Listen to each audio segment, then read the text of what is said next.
Hi, welcome to the School Community Huddle with Ana Martinez. I am so excited for this show today, y'all. It is for parents for kinder through second. And today we're going to talk about how to support your readers at home. So if you're here today, you are going to learn a skill on how to support your readers at home because we have a very special guest here today who I've been able to see teach. She is an amazing teacher, an amazing intervention specialist. Please introduce yourself, number of years of experience and positions held. Hello, everyone. My name is Yasmin Blankenship. Oh gosh, this is year 12, 13. They go so fast. Year 13, I was a kinder teacher for about 10 years. I did 4 or 5 intervention. Currently, I'm the reading specialist at Aspire Tate Academy. And I love literacy. Literacy is a love of mine. It's been a love for a long time. I love that. She has a great Instagram, by the way, and she gives great reading advice. So I'll make sure to tag her as well. Anyways, I wanted to give you a great facts for today about reading. Why am I focused on reading for K-2?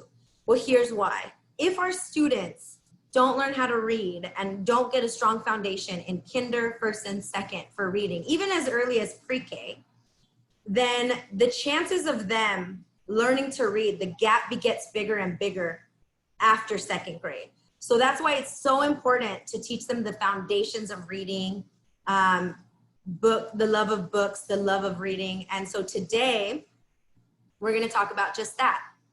So did you want to give any fun facts about reading or anything about reading literacy, Yasmin, before we start? Well, yes, and I'm not sure if you mentioned, but so I primarily focus, as the reading interventionist, I primarily focus grades K through 2, because those are very pivotal grades. Those are the grades that kids are learning to read. However, once they get to 3rd grade, they're reading to learn. And so it's very important that we catch them. This is a very important gap between grades kinder and second, that we're giving them that foundation. So once they get into 3rd grade and beyond, they can then begin to pick up all those subjects and things because they're not really getting those foundational skills anymore, because now they're expected to be able to comprehend and use reading as a tool to grasp knowledge. So yes, very important grade span. Yeah, thank you. One other thing, and you're going to hear this throughout, about creating independence for your children. Now, it is really hard to create independence for your children. I get it, because you're at home, they're used to having all your time and attention and love. And it's really important that we do that, because that's how they grow up to become independent adults, right? So all of our teachers, I was a principal for many years, we practice that, and it takes work and thoughtful practice. So even if you give a 4-year-old or a 3-year-old or a 5-year-old a book, and you say, you're just gonna sit there for 2 minutes, 3 minutes, what you're practicing with them is you're practicing with them just how to be independent with the book. Maybe they're just turning the pages. Maybe they don't know how to read. Maybe you gave them something to think about, like look at all the characters in the book today, or find all the A's, so you're giving them a focus even if they don't know how to read. And if they're a 1st and 2nd grader and they still struggle with reading, you can still build their independence, put a timer and add that so that they practice reading independently. You can do that with math. You can do that with their homework. You're gonna try to grapple for a few minutes without me. Circle the ones you need help, but you're gonna really practice by yourself for a few minutes, because what's happening is you're also creating over-reliance on you. Every time they have a question, Mom, I have another question. Dad, I have another question. And then next thing you know, you literally just help them with all 8 of their questions. Right? Instead of saying, I want you to try first, and when you don't know, skip it, go to the next one, then go back and try again. And if you really can't get it on the 3rd time, then we're going to talk about it. That's how you structure independence. I mean, the teachers have 30 kids and they do that all the time. I know you can do it, parents. I know you love them so much. You practice that independence and you practice letting them know they can solve their own problems. Yasmin, did you want to add anything to that?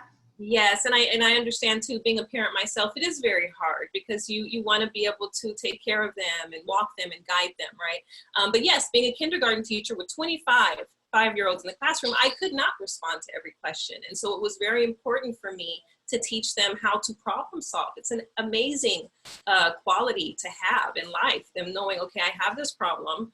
What do I need to do to solve it? And so that was something that we worked on a lot, and they can do it because I saw every single class. They, you know, it took some time, it took some walking through, but they all got to that point. And so I know they're capable of it, and it really does benefit them in the long run. Yeah, that made me think about something.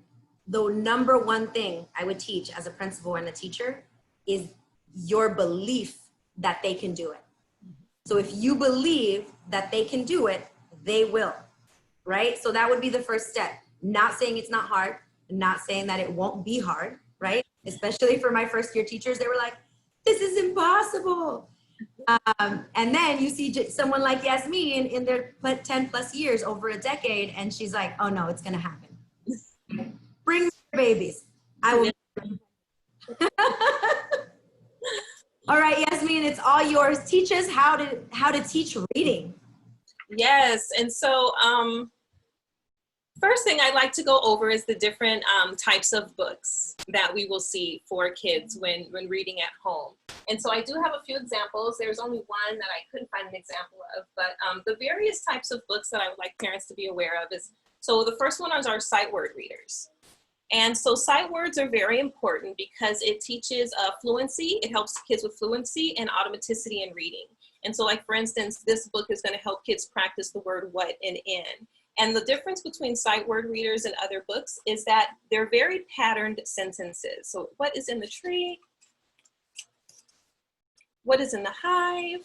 Birds. And so it'll be a repeated pattern in the book, and it's just allowing kids to practice those sight words. And getting those sight words down is very important because we want to allow children to, if they're trying to sound out every single word that they're coming in contact with, they're going to cognitively become exhausted.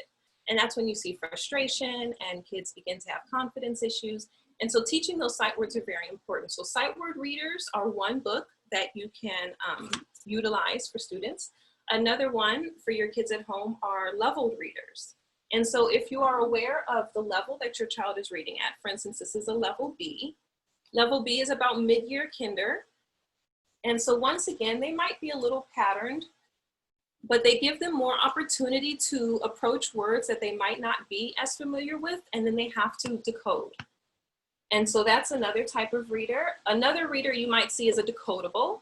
And a decodable is a book that allows students to practice certain phonics or spelling patterns. So for instance, if kids are learning short A, the A sound, a page might read, the cat sat on the mat. So it gives them an opportunity to sound out those words that they may not know right away, like sight words that they may not know in a snap.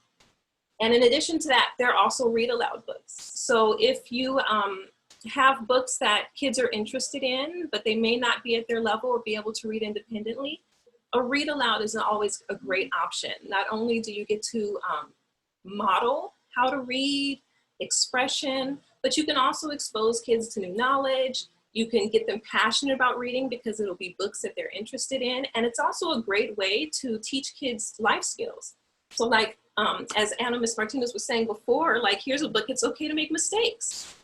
And this teaches them all about how mistakes is how we learn, and having a discussion and being able to have a discussion around a book like that. And here's another book here, Cool Down and Work Through Anger. And so these are books that kids probably wouldn't be able to read independently, but they allow for a lot of great discussion that you can have with kids, and it will help with comprehension as well. Those are typically read maybe at bedtime or something fun. Like, if you do this out, we can read this together, and they usually love those books. Yes, yes. And having a schedule is also beneficial because for instance, if you do set up the routine that you have a bedtime read, even on those days when you might be feeling a little tired, not really, they're going to remind you, like, wait, where's my read aloud? That's part of our schedule. And so it's always great to have that routine because kids will begin to appreciate it, and it does foster a love for reading. I did also want to share, I know sometimes when parents are trying to pick books for kids to read independently, sometimes it can be challenging if the books are not level or the parents are not aware of their level. So I did want to go over just some really quick ways that they can do that. If I'm going to just share really fast. my screen. And so this is something that, it's called PICK, like you're gonna pick a book. It's a really easy acronym to remember. And so P is for purpose. It's really important that kids have a purpose for their reading. So why are we picking this book? Are you picking this book because it has Superman in it and you really like Superman? Are you picking this book because it's talking about dogs and you want to learn more about dogs? So giving them a purpose for their reading is really important. I is for interest, something that the child is interested in. So once again, that could go along with characters that they're familiar with. Maybe they really like fairy tales. Comprehending, is it a book, is it something that your child can understand? So you want to make sure it's at their comprehension level. Do they know the words? Your child should be able to read most of the words on the first page. And I'll give you a little tip on that. It's called the 5-finger rule.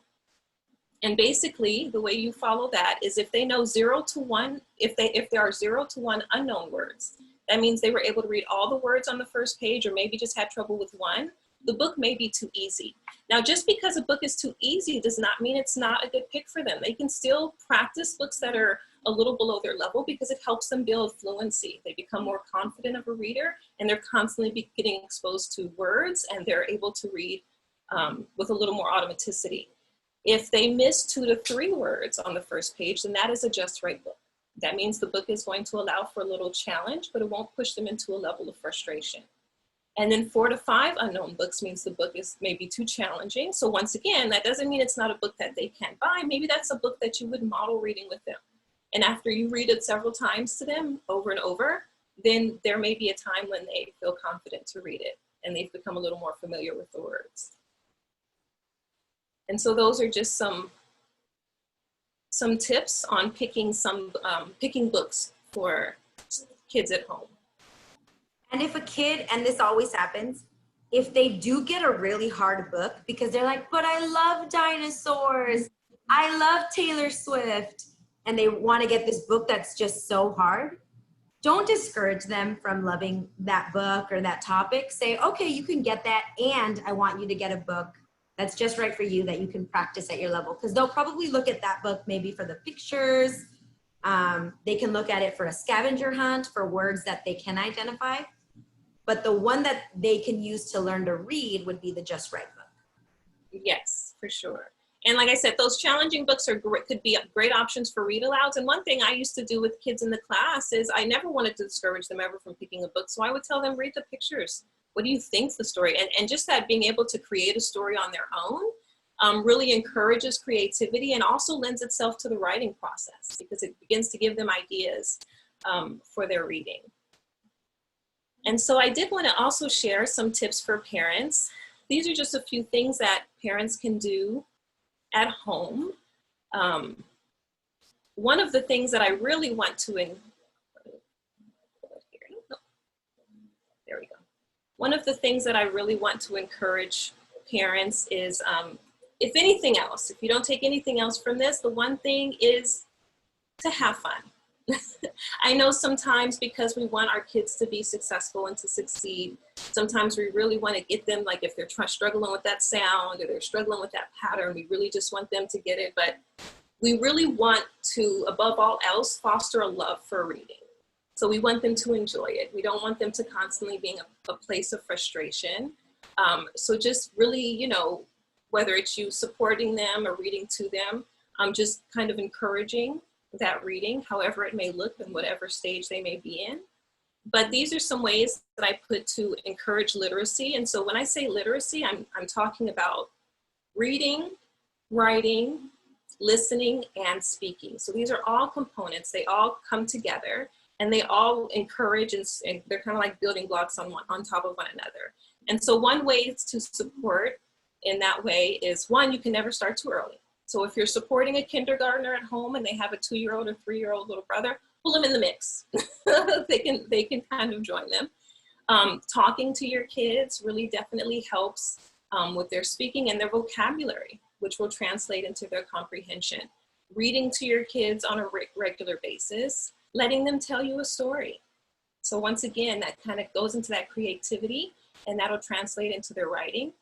Phonemic awareness. And so what phonemic awareness is being able to hear and manipulate sounds and words. So for instance, cat, you know, them being able to isolate the first sound being the k is practicing phonemic awareness. And I used to do lots of little games in the car with my kids. So you could give them a word and see if they can give you the first sound. Or sometimes we would play the alphabet game where we would have to find, like, okay, A, do you see something that starts with A? And they'd have to find something when we're driving around. We just go in order. Phonics, and that's dealing with the symbols of writing, the alphabet. So knowing letters, knowing letter sounds, letter recognition and letter sounds. And so once again, when you're driving, looking at signs, can we find an A? Can we find a B? Giving them opportunities to play and manipulate things, creating those letters, whether it be Play-Doh. Sometimes you can use like shit. One thing I used to love to do, because it cleans tables really well, put a bunch of shaving cream on a table, let them write letters, wipe it off, your table's spick and span. So it's a great way to get some cleaning done. Listening to your child read. So once they do find a book that they are able to read independently, getting excited about it. Like, oh my gosh, I haven't heard you read to me today. Can you read a book to me? And that just really fosters that love for them. Promote writing. Maybe writing letters, being a pen pal with your little one. Even if they're not writing actual words and letters yet, maybe it starts with drawing pictures. Like, I'm gonna draw a picture of something I really like to eat. Now you draw me a picture of something you like to eat. And then once they start labeling and using letters, you can kind of going at whatever level they're at, asking questions when reading.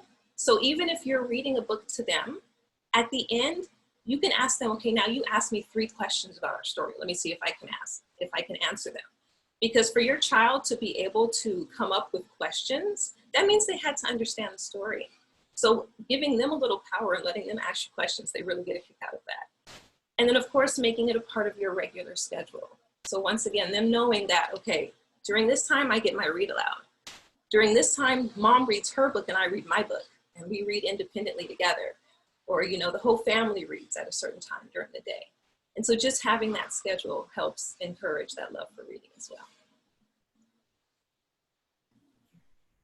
I appreciate that. Thank you. Yes. I wanted to know, where can a parent get some of those books that you showed in the beginning? Yes, and so a lot of these books are, you'll see here, they're available at Scholastic. I know some teachers used to have like memberships where they would get books kids could buy through their teachers, but you can go, I do believe parents can go on to Scholastic, and they have books for like $1. They have, you know, really affordable books. You can buy book packs. You could just buy the one book. They often have books themed. So like right now, they have a lot of books about starting school, beginning of the school year, fall, things like that. And there are also a lot of websites that support reading, that have lots of reading activities.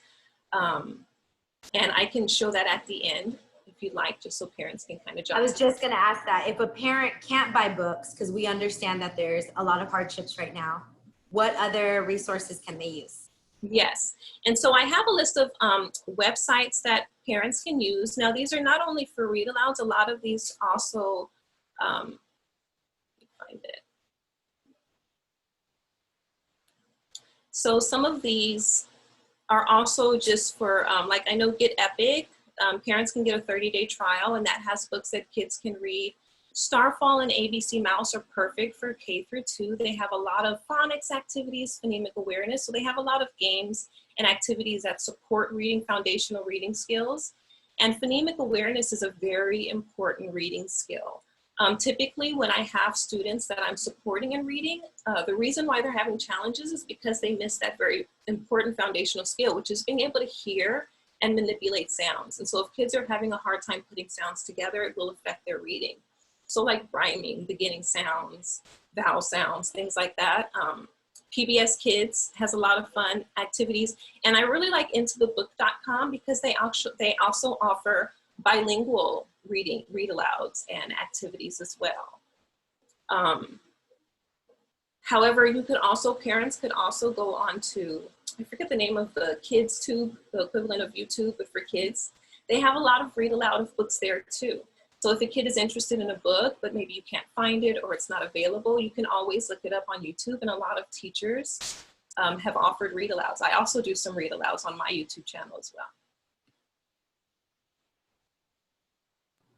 I appreciate that. I like the idea of playing rhyming games with your child. I think that we don't think that that's something important, and it is. When they're rhyming, should they be able to make up words when they're rhyming? What's the point of rhyming? Yes, so yes, nonsense rhyming is completely okay. And rhyming is actually a really hard skill for most kids to master. When I was doing 4-5 intervention, when I was working with 4th and 5th graders, the one skill, the phonemic awareness skill that they had a hard time with was that rhyming piece. The phonological awareness skill was rhyming. And so, yes, if I say cat and a kid says bat, that's perfectly okay because they have the concept that they're trying to match that vowel and ending sound. And so that's what's most important. Yes. I appreciate that. So any last tips for today when it comes to reading or trying to work with your child at home with reading? And so, like I said, most important is to make it fun. If you're working with your child and they're having trouble with something and you're not sure how to support them, talk with their teacher, ask for, support with their teacher, but try not to let your child sense any frustration. Because most important, we want them to feel confident in their abilities and we want them to love it. We want them to enjoy it. And so I would definitely say make it fun and make it consistent. We want them reading every day and be there as a support. And like you said, independence, very important. We don't want to constantly be giving them the answers. It's really good that we let them do that heavy lifting with their brain, right? If we're constantly taking the weight and we're doing the bicep curls, our muscles are going to get stronger, not theirs. So that's what I always tell my kids when they try to help their friend out. I'm like, I appreciate that, but we got to let their brain do some work too. Love that. She is an amazing reading teacher, an amazing teacher. Everyone check out, where can they find your reading YouTube channel? So both my YouTube channel and my Instagram are Reading with Miss B. Okay, y'all, look it up if you want more tips on just reading with your child. She's an amazing teacher. And remember, y'all, this is not to overwhelm you. You are enough. Whatever you're doing at home is right for you. And if you learned one thing from today, then I did my job. So watch it again if you want to learn something else. Have patience with yourself first. Take care of yourself first.